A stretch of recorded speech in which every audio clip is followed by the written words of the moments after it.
네, 오늘 레위기 27장 말씀은 전체적으로 우리가 하나님께 드리는 예물에 대한 내용이 나옵니다.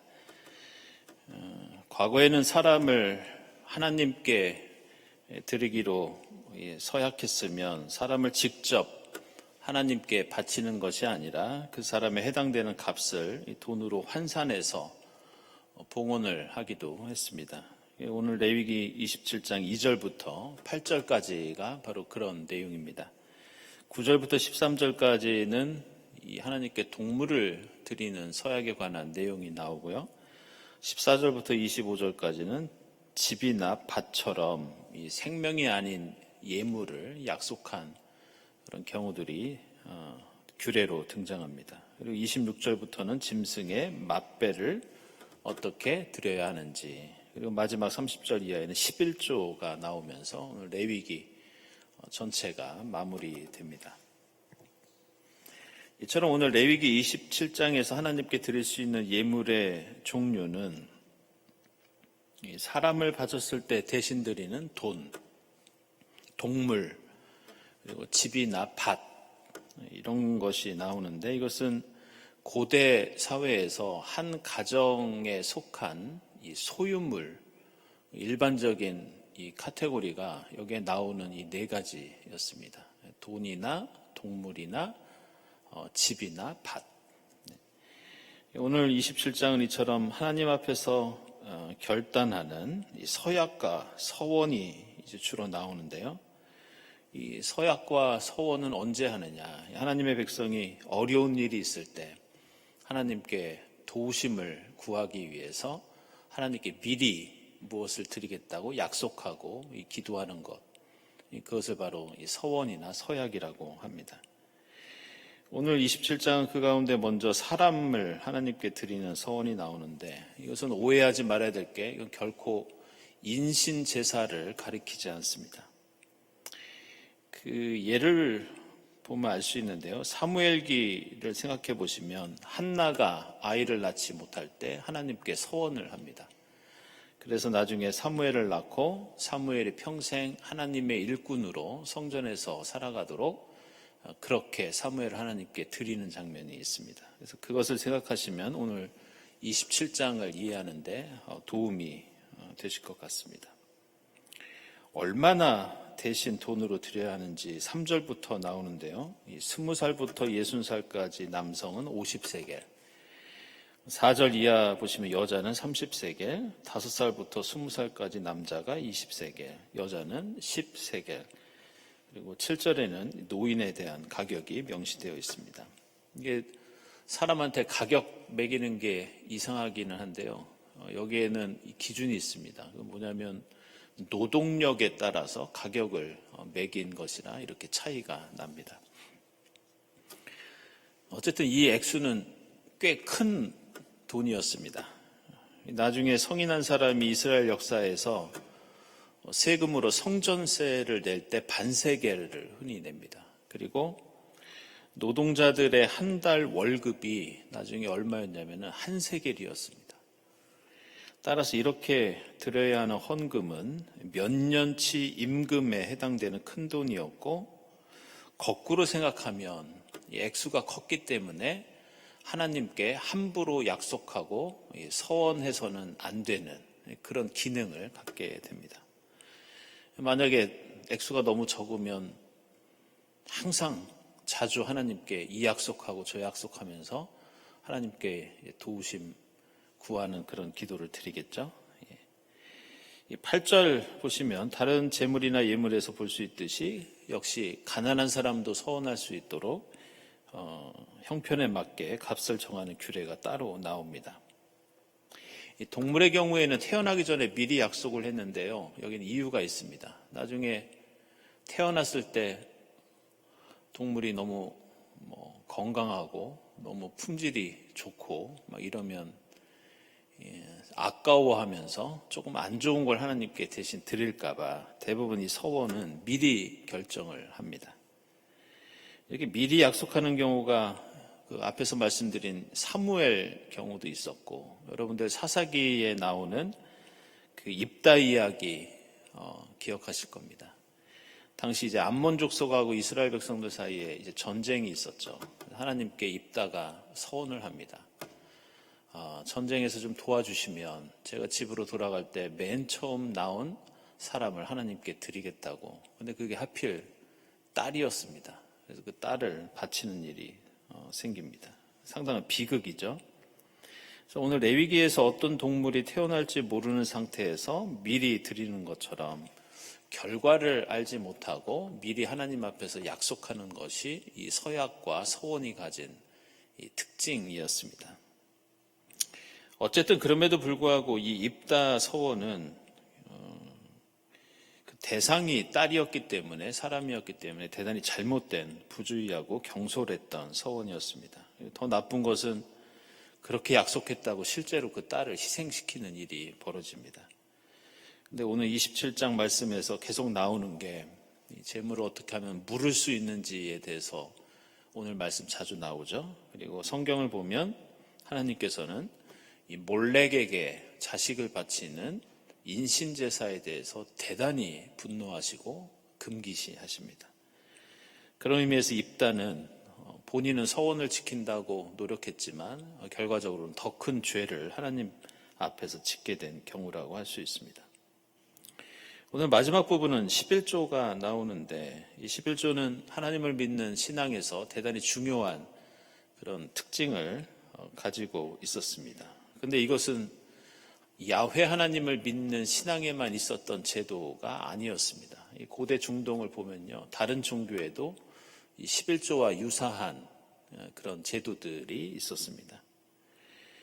근데 이 성경에 나오는 11조는 모두 똑같지 않고 이따가 더 자세히 말씀을 드리겠지만 좀 다양한 의미를 가지고 있습니다. 그래서 몇 가지로 분류를 해보면 오늘 27장에 나오는 11조는 일반적인 소득의 10분의 1을 드리는 거고, 두 번째는 신명기 14장에 나오는데요. 이거는 레위 사람을 비롯해서 성소에서 함께 먹을 식사를 위해서 드리는 11조가 있었습니다. 세 번째는 역시 같은 신명기 14장에 나오는 3년마다 가난한 사람을 돕는 11조가 또 따로 있었습니다. 오늘 레위기 27장은 내용을 보시는 것처럼 사실 그동안 저희들이 다루었던 내용들이 중복돼서 나오는 경우도 있고 또 복잡하지 않아서 이 중에서 제가 두 가지만 말씀드리고 27장은 마무리를 하겠습니다. 먼저 오늘 27장에 나오는 서원에 대해서 좀 주목할 필요가 있는데요. 이 서원은 하나님께서 우리에게, 사람들에게 명령하신 율법이 아니었습니다. 이게 중요합니다. 서원은 하나님이 요구하지 않으셨어도 하나님에 대한 특별한 감사의 표시로 혹은 약속의 표시로 드리던 스스로 드리는 헌신이 이 서원이었습니다. 그래서 하나님께 서원하지 않아도 죄가 되지 않습니다. 그건 잘못이 아닙니다. 다만 중요한 것은 만약 하나님 앞에서 약속했다면 그 약속만큼은 약속했기 때문에 반드시 지켜야 합니다. 이것을 우리 신앙생활에 적용해 보면 우리가 항상 우리의 신앙생활이 하나님께서 명령하신 일, 시키시는 것만 해야 하는 것은 아닙니다. 우리의 신앙은 이 서원처럼 율법에 있지 않아도, 하나님께서 명령하시지 않아도 하나님을 향한 우리의 믿음, 하나님을 향한 사랑, 이러한 고백으로 우리가 다른 종류의 헌신을 하나님께 드릴 수 있습니다. 예를 들어서 우리가 반드시 성가대를 해야 되는 것은 아니죠. 이거 우리 신앙의 의무는 아닙니다. 하지만 우리는 성가대를 통해서 하나님께 헌신을 스스로 드립니다. 이것도 일종의 서원이라고 할 수 있습니다. 교사도 그렇고 예배위원도 그렇고 그리고 주방에서 봉사하는 것도 마찬가지입니다. 이 모든 것이 자원에서 하나님께 드리는 서약과 서원의 성격을 가지고 있습니다. 교회뿐만이 아니라 이웃을 위해서 세상 속에서 봉사하는 것도 마찬가지입니다. 누군가를 개인적으로 돕는다든지 사랑을 베풀고 헌신하는 것도 오늘 레위기 27장에 나오는 서약이나 서원의 성격을 가진 것이라고 할 수 있겠습니다. 그런데 우리가 이렇게 자원해서 하나님께 헌신할 때 한 가지 좀 조심해야 할 것이 있습니다. 그건 뭐냐? 내가 이것을 스스로 한다고 해서 그것을 가볍게 여겨서는 안 됩니다. 성경에 나오는 서원 중에는 앞서 말씀드린 것처럼 한나가 그렇게 어렵게 얻은 그 소중한 아들을 하나님께 드린 그 서원이 있습니다.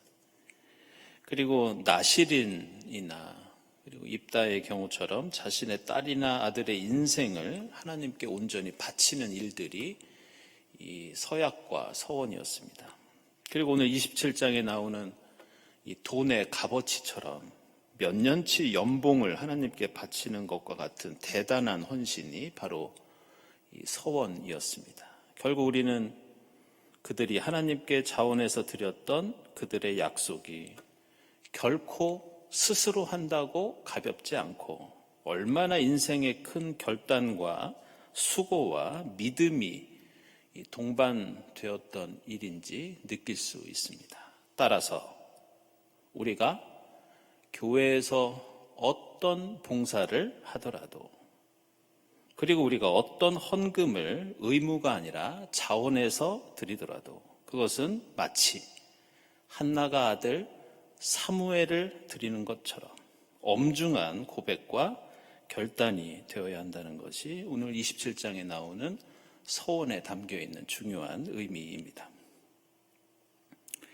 두 번째로 오늘 레위기 27장에는 마지막에 11조라는 이 성경과 교회 전통에서 매우 중요하게 여기는 그런 헌신이 나옵니다. 한국 교회가 가지고 있는 특징 가운데 하나가 이 11조에 대한 강조입니다.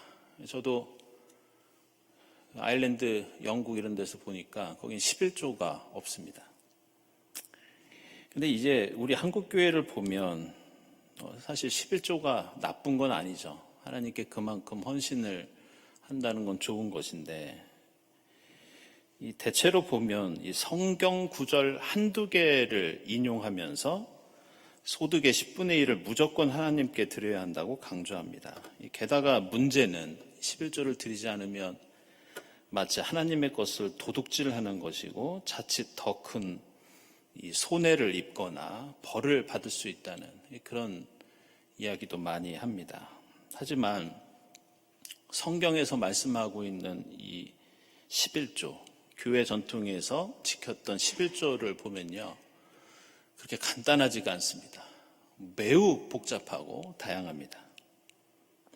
제가 이 시간이 걸리더라도 11조는 언젠가 제가 성경 공부나 다른 시간을 통해서 따로 좀 말씀을 드릴 예정인데 지금 이 시간에 제가 잠깐 설명을 드리면 창세기 14장에 아브라함이 드렸던 11조, 창세기 28장에 야곱의 11조, 그리고 오늘 레위기 27장, 민수기 18장, 신명기 12장과 14장, 말라기 3장 이렇게 성경의 여러 군데의 11조에 대해서 나오는데 그 성격과 특징이 모두 다 다릅니다. 같지가 않습니다. 그리고 신약 성경에서 마가복음서 23장과 누가복음서 18장 그리고 히브리서 7장에서도 11조가 나오는데 신약 성경에서 나오는 11조의 취지와 목적도 조금씩 다 다릅니다. 어떤 경우에는 11조를 자원해서 드리기도 하고 어떤 경우에는 드리지 않으면 큰 벌을 받는 그러한 율법으로 나오기도 합니다. 소득의 10분의 1도 무엇인가 전쟁 같은 노획물을 통해서 10분의 1을 드려야 되는 경우도 있고 내가 번 돈의 10분의 1인 경우도 있고 성경 구절마다 조금씩 다릅니다. 게다가 이 11조를 드렸던 역사적인 배경도 다양해서 어느 한 가지 의미와 목적으로 이 헌금을 설명하기가 쉽지가 않습니다. 교회 역사를 보면 초대교회에서는 11조를 비롯해서 모든 헌금이 자발적으로 드린 헌금이었습니다. 그런데 이것이 6세기에 이 마콘 종교회의라는 걸 통해서 법적인 의무가 됩니다. 그리고 8세기에 이 카롤링어가의 법령에서 11조가 무려 국가의 법이 됩니다. 그리고 덴마크나 아이슬란드에서는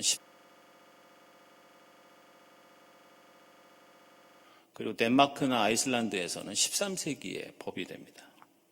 그리고 개인의 수입에 대한 개인 11조, 농작물과 가축 가운데 들이는 물질의 11조.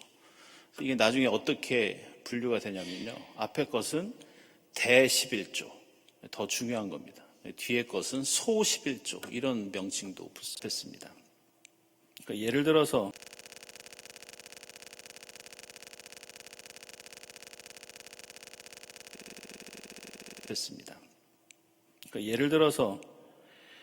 당시 루터 당시에 교회에서 예산으로 쓰는 돈이 교우들이 내는 11조와 헌금뿐만이 아니라 국가의 세금도 교회가 썼고, 또 교회가 재산을 가지고 있는데 그 재산에서 나오는 이자 수익도 헌금으로 들어왔습니다. 그런데다가 또 기부금도 여러 가지가 있었고, 여러 기관을 통해 들어오는 대단히 다양한 루트로 헌금이 거쳤습니다. 그런데 그렇게 모인 헌금을 어디에 어떻게 썼는지에 대한 9개의 항목 자료가 지금까지 남아 있는데요. 제가 참고 삼아서 잠깐 소개해드리면 그렇습니다. 첫째, 목사를 위해서 연봉과 1년에 4차례의 보조금을 주어야 한다. 둘째, 교회 사찰을 위해서 연봉을 줘야 한다.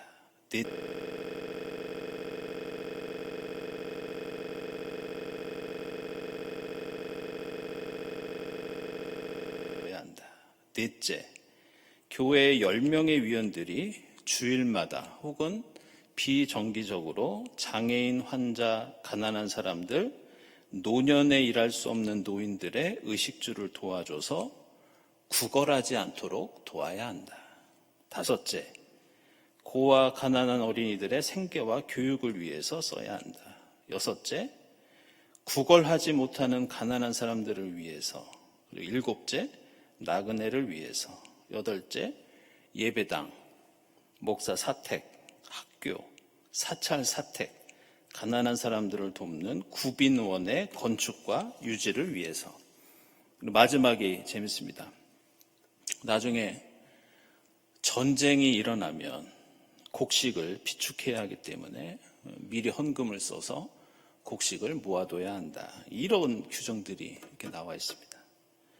이 규정이 1523년 작센 선지 후국에 있었던 이 독일의 소도시인 라이스니히 시에 있었던 마테우스 슈타트키르헤의 규정이었습니다. 이게 제가 이걸 설명드리는 이유는 앞에서 말씀드린 것처럼 성경에 나오는 것도 복잡하고 교회 전통에서 시대마다 장소마다 상황마다 헌금도 아닌 경우에도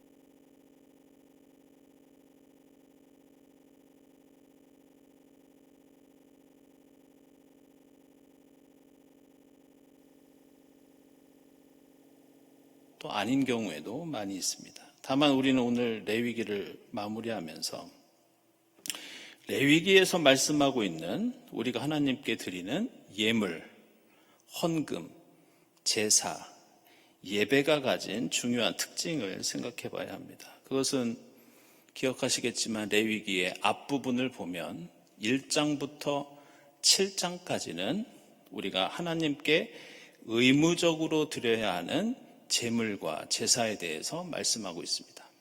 그런데 오늘 레위기의 맨 뒤에는 27장에서는 레위기 앞부분에 의무와 책임이 아니라 오늘 맨 뒤에는 하나님께 감사하면서 스스로 드리는 제물과 헌금에 대해서 말씀하고 있습니다. 이게 레위기가 말하는 하나님께 드리는 제물과 헌금과 헌신의 두 가지 특징입니다. 우리는 의무적으로 드리기도 하지만 감사하면서 자원하기도 한다. 자원하기도 하지만 우리에게는 헌금을 예물을 드릴 의무도 있다. 따라서 오늘 레위기가 강조하는 제물과 헌금과 예배는 이 두 가지 특징을 함께 가지고 있습니다. 그렇다면 어디까지가 의무와 책임이고 어디까지가 자원해서 드리는 감사의 서원인가? 조금 맥빠진 결론일 수도 있는데요. 그것은 각 사람이 가지고 있는 믿음과 형편과 자신의 고백에 따라서 드리는 것이 헌금입니다. 교회에서 이것을 내면 복받고 내지 않으면 벌 받는다는 그런 강요가 아니라 내가 그리스도인으로서 하나님의 백성으로서 우리가 늘 함께 있어야 합니다.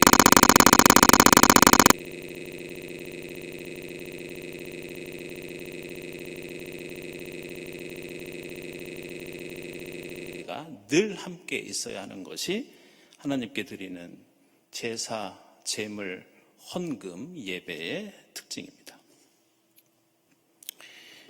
이제 오늘이 이 레위기 마지막 장이기 때문에 27장뿐만이 아니라 레위기 전체에서 우리가 좀 생각해 봐야 할 점 두 가지만 말씀드리고 마무리를 하겠습니다.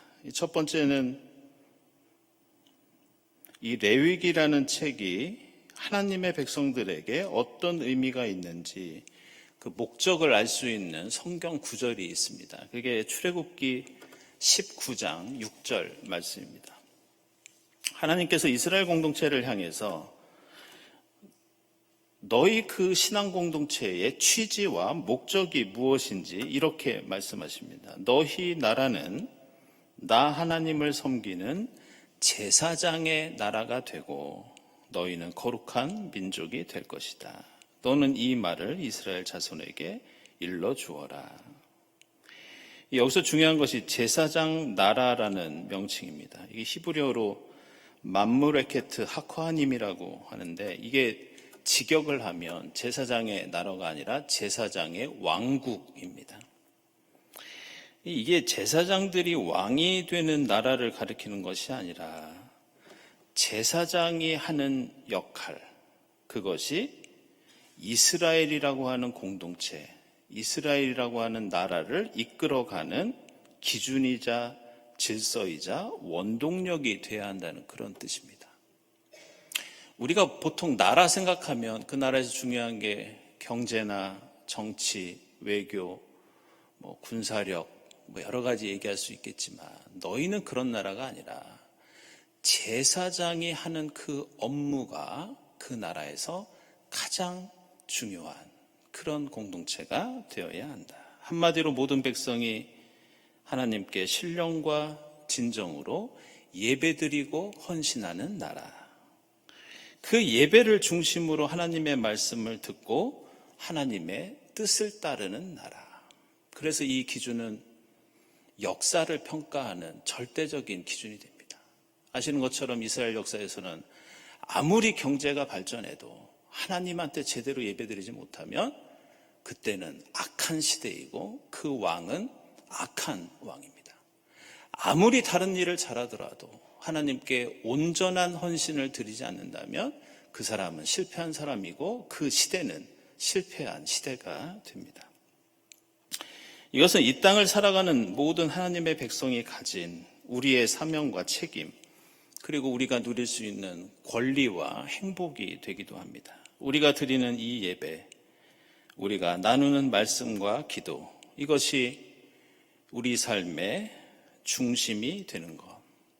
우리 삶의 중심과 우리 삶을 이끄는 것이 돈이 아니라, 지식이 아니라, 세상의 다른 가치가 아니라 말씀이 중심에 있고 하나님께 드리는 찬양이 그 중심에 있고 기도가 힘이 되는 것. 이게 바로 제사장의 왕국, 제사장의 공동체, 제사장의 삶이라고 할 수 있습니다. 마지막으로 이전에 말씀드린 것처럼 역시 이 레위기에서는 저는 개인적으로 가장 은혜로운 게 이 레위기의 히브리어 책 이름입니다. 바이크라. 하나님께서 우리를 부르셨다. 저는 이 레위기의 히브리어 제목을 생각할 때마다 얼마나 감격스러운지 모릅니다. 하나님께서 부르셨다. 하나님께서는 우리를 초대하시고 그 초대하시는 장소, 초대하시는 시간에 대한 내용이 바로 레위기입니다. 그래서 레위기에는 초대하시는 장소, 성막, 회막, 성전이 나오고 초대하시는 때, 바로 절기가 레위기에는 나옵니다. 그런데 레위기에서 자주 언급되면서 중요하게 등장하는 것이 방금 말씀드린 하나님을 만나는 성막과 이 회막인데요. 1장부터 27장까지 모든 말씀은 이스라엘 신앙 공동체가 이제 앞으로 이 성막이나 회막에서 어떻게 하나님께 예배드리는 삶을 이어갈 수 있는지 가르쳐주고 있다고 하겠습니다. 근데 이 레위기에는 이 성막이나 회막에 대한 이 중요한 히브리어 용어 두 가지가 나옵니다. 첫 번째는 성막을 가리키는 이 히브리어 미슈칸이라고 하는데요. 이게 하나님께서 머무시는 거처, 이런 뜻을 갖고 있습니다. 그리고 다른 하나는 하나님이 백성들을 만나시는 장소, 이런 뜻의 히브리어 오헬 모에드라는 말이 나옵니다. 근데 제가 이 말을 왜 드리냐면 레위기는 이 두 가지 용어가 처음에는 하나님이 머무시는 성막 미슈칸이 주로 앞에서 나오다가 나중에 점점 이 명칭이 달라집니다. 뭐로 달라지느냐? 바로 오헬 모에드, 하나님을 만나는 자리로 용어가 달라집니다. 이 성막은 하나님께서 머무시는 장소이지만 단순히 하나님이 쇼 윈도우에 전시된 다른 종교의 석상들처럼, 신상들처럼 하나님은 그런 존재가 아니라 우리는 이곳에서 살아계신 하나님을 만난다. 따라서 성막과 회막은 하나님과의 인격적인 만남이 이루어지는 장이다. 이런 뜻을 가지고 있습니다. 따라서 레위기는 오늘 우리를 향해서 교회가 단순히 미식관이 되어서는 안 되고 오헬 모에드가 되어서 우리는 이 자리를 통해서 하나님의 음성을 듣고 성령을 통해서 하나님을 인격적으로 만나는 사건이 이루어져야 한다고 우리에게 말씀하고 있습니다.